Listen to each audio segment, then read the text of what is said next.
दोस्तों, news express 24 में आपका स्वागत है। आज बात करेंगे ईरान के इतिहास और राजनीति के बारे में। 1970 के पहले ईरान का स्वरूप परंपरागत, शाही और फिर आधुनिकीकरण की ओर अग्रसर था। ईरान, जिसे पहले पर्शिया कहा जाता था, दक्षिण पश्चिम एशिया में स्थित एक प्राचीन सभ्यता वाला देश है जिसकी इतिहास हजारों साल पुरानी है। 1925 में रेज़ा शाह पहलवी ने कजार राजवंश को हटाकर नई पहलवी राजवंश की स्थापना की। उनका बेटा मोहम्मद रेज़ा शाह पहलवी बाद में सत्ता संभाला और 1950-60 तथा उससे आगे के वर्षों तक शासन किया। पहलवी राजाओं का उद्देश्य था ईरान को आधुनिक और पश्चिम अनुकूल राज्य बनाना, लेकिन ये परिवर्तन समाज में गहरे विरोधों को भी जन्म दे रहा था। 1953 में ईरान के प्रधानमंत्री मोहम्मद मोसादेग ने देश के तेल उद्योग को राष्ट्रीयकृत किया। ब्रिटेन की company Anglo Iranian oil company, आज की बीपी, ईरान के तेल से बड़ा लाभ कमा रही थी। राष्ट्रीयकरण से पश्चिमी देशों के आर्थिक हितों को बड़ा झटका लगा। अमेरिका और ब्रिटेन ने अपनी प्रो वेस्ट नीति के तहत सत्ता पर अपना प्रभाव बनाए रखने के लिए और आर्थिक लाभ के लिए CIA के माध्यम से ईरान में सत्ता परिवर्तन करवाया। 1963 में शाह ने व्हाइट रिवॉल्यूशन नामक एक बड़ा सुधार कार्यक्रम शुरू किया। यह एक अत्यधिक परिवर्तनकारी पहल थी जिसका उद्देश्य ईरान को तेजी से विकसित, शहरी, औद्योगिक और आधुनिक बनाना था। मुख्य सुधार योजनाएं: जमीन सुधार, बड़े जमींदारों से जमीन लेकर छोटे किसानों को देना। शिक्षा, स्वास्थ्य और साक्षरता कार्यक्रम, महिलाओं को वोट और राजनीतिक अधिकार। औद्योगिक विकास, रोजगार और बुनियादी ढांचे जैसे सड़कों, बांधों आदि का निर्माण। खेती को आपूर्ति और लाभ वितरण के रूप में मजबूत बनाना। ये सुधार समाज को बदलने वाले थे, पर इसके बहुत से विरोधी भी थे, खासकर धार्मिक विद्वानों और संरक्षणवादी पारंपरिक समूहों के बीच। 70 के दशक से पहले ईरान का समाज दो मुख्य हिस्सों में बंटा था। शहरों में लोग पश्चिमी शैली के कपड़े पहनते, महिलाएं कॉलेज जाती और सामाजिक जीवन में भाग लेती थीं। वहीं ग्रामीण इलाकों में परंपरागत धार्मिक जीवन अधिक प्रमुख था। यह विभाजन आगे चलकर भी राजनीतिक और सांस्कृतिक तनाव का कारण बना। 1960 और 1970 के दशक में महिलाओं की स्थिति में बदलाव आया। उन्हें शिक्षा, स्वास्थ्य सुविधाएं और सार्वजनिक जीवन में हिस्सेदारी मिली। ईरान की अर्थव्यवस्था मुख्यतः तेल पर आधारित थी। 1950 के दशक से तेल के उत्पादन और निर्यात में वृद्धि हुई, जिससे आय में भारी वृद्धि हुई। 1970 के दशक से पहले ईरान के लोगों के अनुभव बहुत विविध थे। शहरी युवा शिक्षा, तकनीक और पश्चिम अनुकूल संस्कृति से प्रभावित, अधिक आज़ादी और सामाजिक परिवर्तन चाहते थे। धार्मिक और पारंपरिक वर्ग बदलावों को अपनी परंपरा के खिलाफ मानते थे। ईरानी धर्म और जीवन मूल्यों की रक्षा का आग्रह करते थे। ग्रामीण और गरीब वर्ग अक्सर विकास का पूर्ण लाभ नहीं पा सके।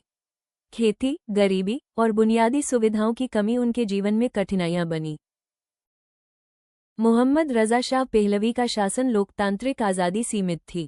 गुप्त पुलिस SAVA के विरोधियों को दबाती थी। राजनीतिक पार्टियों और अभिव्यक्ति की स्वतंत्रता पर कड़ा नियंत्रण था। इससे जनता में असंतोष बढ़ता गया, खासकर पढ़े लिखे युवाओं और धार्मिक समूहों में। धर्मगुरु आयातोला खुमैनी जैसे नेताओं ने विरोध को संगठित करना शुरू किया और शाह के सुधारों तथा पश्चिम अनुकूल नीतियों का विरोध किया। उन्होंने शाह के पश्चिम समर्थक सुधारों और दमन की आलोचना की। धार्मिक नेतृत्व ने जनता के गुस्से को संगठित दिशा दी। धर्मगुरु आयातोला खुमैनी जैसे नेताओं ने विरोध को संगठित करना शुरू किया और शाह के सुधारों तथा पश्चिम अनुकूल नीतियों का विरोध किया। बहुत से ईरानियों को लगा कि शाह विदेशी शक्तियों के करीब हैं। राष्ट्रीय स्वाभिमान और स्वतंत्रता की भावना भी आंदोलन का ईंधन बनी। 1977-78 में छात्र, मजदूर, धार्मिक समूह और मध्यम वर्ग सब सड़कों पर उतर आए। देशभर में हड़तालें, प्रदर्शन और टकराव बढ़ते गए। अंततः शाह देश छोड़कर चले गए और 1979 में सत्ता परिवर्तन हो गया। यही वो क्षण था जब ईरान में राजशाही समाप्त हुई और इस्लामी गणराज्य की स्थापना हुई। रूहुल्लाह खुमैनी की अगुवाई में 1979 की इस्लामी क्रांति सफल हुई। तब ईरान में राजशाही खत्म होकर इस्लामी गणराज्य की स्थापना हुई। खुमैनी 1979 से 1989 तक देश के सर्वोच्च नेता रहे। उनके शासनकाल में ईरान की राजनीति, समाज, कानून और विदेश नीति सब में बड़े और गहरे बदलाव आए। नया संविधान बना जिसमें विलायत फकीह धार्मिक विद्वान की सर्वोच्च निगरानी का सिद्धांत शामिल हुआ। सर्वोच्च नेता के पास अंतिम अधिकार आया, राष्ट्रपति और संसद भी रहे, पर अंतिम मार्गदर्शन धार्मिक नेतृत्व का रहा। न्याय व्यवस्था और कानून इस्लामी सिद्धांतों के अनुरूप ढाले गए, मतलब राज्य की पहचान धर्म आधारित शासन के रूप में तय हुई। सार्वजनिक जीवन में इस्लामी आचार संहिता लागू की गई। महिलाओं के लिए हिजाब अनिवार्य हुआ। ड्रेस कोड और सामाजिक व्यवहार के नियम तय किए गए। शिक्षा और मीडिया में धार्मिक मूल्यों पर जोर बढ़ा।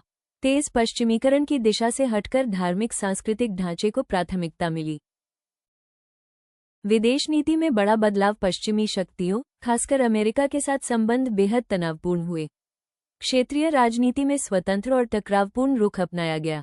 वैश्विक स्तर पर ईरान की छवि और गठजोड़ दोनों बदले।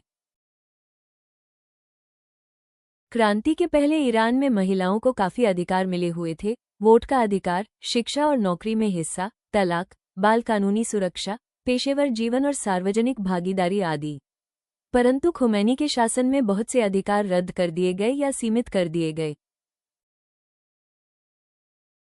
अनिवार्य हिजाब, 1979 में ही महिलाओं पर ड्रेस कोड लागू किया गया। हिजाब, पर्दा अनिवार्य हुआ। बिना हिजाब सार्वजनिक जगह पर जाने पर उन्हें जुर्माना, जेल या कोड़े तक भुगतने पड़ सकते हैं। कानून में ये भी था कि हिजाब न पहनने वालों को सार्वजनिक कोड़े लगाए जा सकते हैं। अपनी इच्छा से कपड़े पहनने की आज़ादी छिन गई।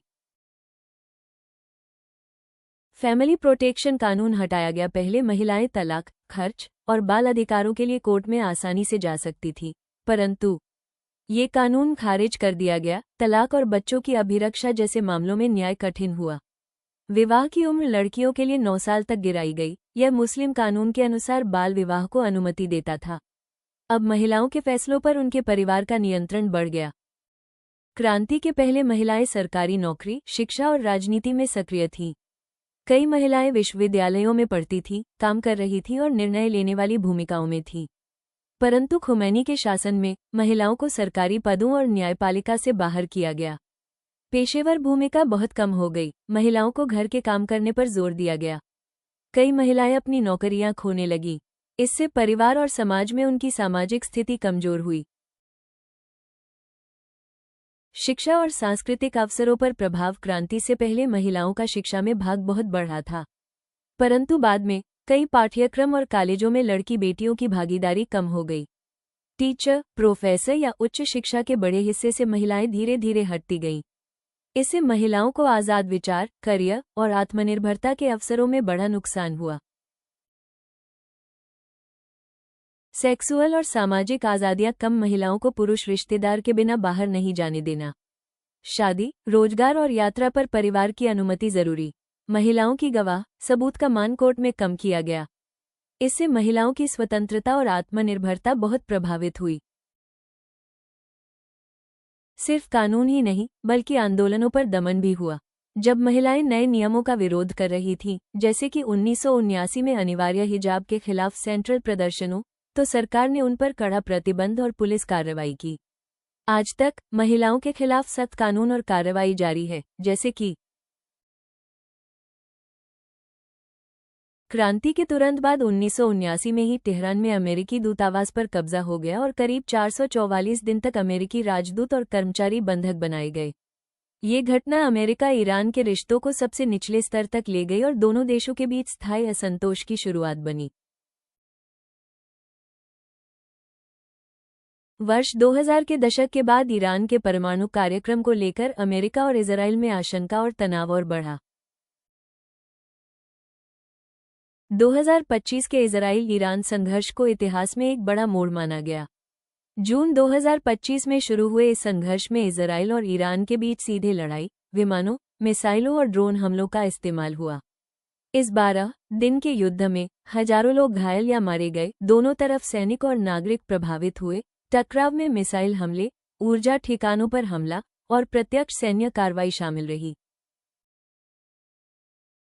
संयुक्त राज्य अमेरिका ने भी इस युद्ध में इजराइल का समर्थन किया और ईरान के परमाणु ठिकानों तथा सैन्य नेतृत्व को निशाना बनाया।